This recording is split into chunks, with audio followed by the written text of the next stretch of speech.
আমরা এবার জানবো একটি ওয়েবসাইট কিভাবে তৈরি করতে হয়। আমরা ইতিমধ্যে ওয়ার্ডপ্রেস ইনস্টলেশন করেছিলাম এবং আমরা জেনেছিলাম সাবডোমেনে কিভাবে ওয়ার্ডপ্রেস ইনস্টল করতে হয়, সবকিছু জানি।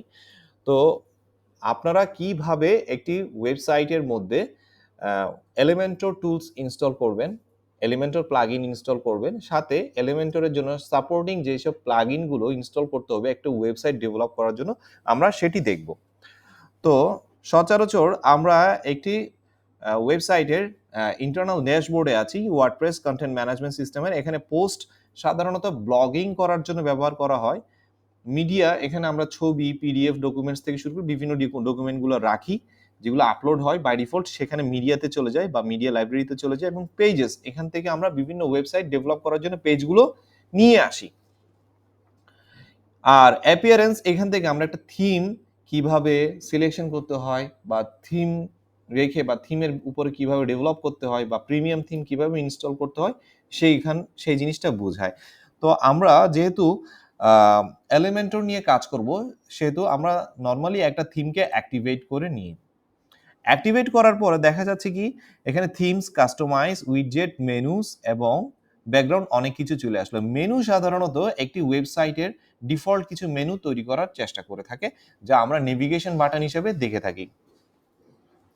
প্লাগইনস, এটি ওয়ার্ডপ্রেসের একটি ডেভেলপমেন্ট টুলসের সমন্বয়কারী, যেটির মাধ্যমে আমরা ওয়েব ডেভেলপমেন্ট টুলস থেকে শুরু করে এসইও টুলস থেকে শুরু করে বিভিন্ন অনেক কিছুকে প্লাগইন আকারে পেয়ে থাকি। সো আমরা প্লাগইনের উপরে নির্ভরশীল হব অবশ্যই, বিভিন্ন premium plugin or premium featured plugin অথবা ফ্রি প্লাগইনগুলো। ঠিক আছে, কোনো একটি প্লাগইন ইনস্টলেশন সাইটের মধ্যে, প্লাগইনস ডেটাবেজের মধ্যে যদি আমরা কোনো কিছু আপডেট করতে চাই, ঠিক এই পাশে আপডেট নাও যে সিস্টেমটা আছে সেটাতে আমি ক্লিক করব। সেটা ক্লিক করার পরে সেটি আপডেট হয়। সচরাচর কোনো প্লাগইন অ্যাক্টিভেট করতে হলে সেখানে কি আছে, অ্যাক্টিভেট অপশন আছে, সেটাতে যখন আমি ক্লিক করব সেটি অটোমেটিক অ্যাক্টিভেট হয়ে যাবে। ঠিক আছে, তাহলে এখানে অনেকগুলো প্লাগইন অনেকগুলো কাজে ব্যবহার করা হয়। এইবার আমরা প্লাগইন ইনস্টলেশন করতে যাব। প্লাগইন ইনস্টলেশন করতে গেলে আমরা প্লাগইনসে যদি ক্লিক করি, উপরে যে অ্যাড নিউ আছে সে অ্যাড নিউতে আমরা ক্লিক করব। ক্লিক করার পরে এখানে আমরা সচরাচর অনেকগুলো প্লাগইন দেখতে পাচ্ছি অনলাইন থেকে ইনস্টল হওয়ার। ক্লাসিক এডিটর, ক্লাসিক এডিটর এটি আমাদের লাগবে যেহেতু আমরা এলিমেন্টর নিয়ে কাজ করব। তাহলে আমরা এখানে যে ইনস্টল নাও অপশনটি আছে, ইনস্টল নাও ক্লিক করব। ইনস্টল নাও ক্লিক করার পরে অ্যাক্টিভেট করতে যাব, সেটি অ্যাক্টিভেট হবে, আবার আমাকে ডিফল্ট প্লাগইন স্ক্রিনে নিয়ে আসছে। এখন যদি আমি আবার অ্যাড নিউতে ক্লিক করি তখন অবশ্যই আমাকে আবার সে অনলাইন ডেটাবেজে নিয়ে যাবে বা তার কালেকশনসে নিয়ে যাবে। হ্যাঁ, এখন আমি নতুন কোনো প্লাগইন খুঁজতে হলে এই যে সার্চ প্লাগইন আছে সেখানে লিখব। তো আমি খুঁজব এখন এলিমেন্টর। এলিমেন্টর লিখে আমি এন্টার চাপ দিলে আমার কাছে এলিমেন্টরের অনেক কিছুই চলে আসছে না।